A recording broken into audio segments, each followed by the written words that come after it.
On leaving his house one morning, at his usual early hour for going to the law courts, Chief Inspector Ganimard noticed the curious behavior of an individual who was walking along the Rue Pergolese in front of him.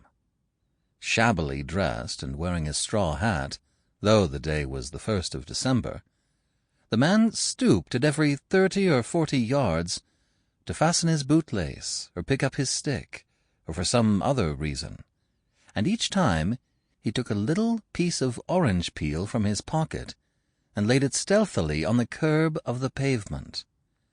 It was probably a mere display of eccentricity, a childish amusement to which no one else would have paid attention.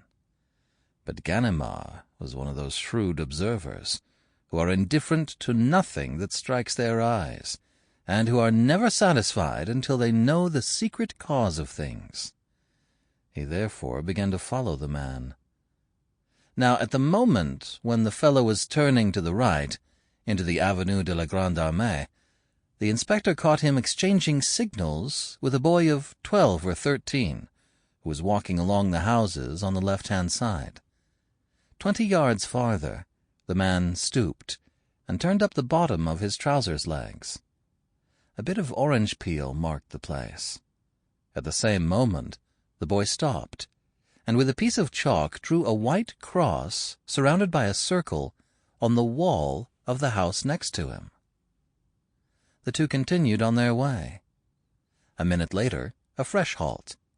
The strange individual picked up a pin and dropped a piece of orange peel, and the boy at once made a second cross on the wall and again drew a white circle round it.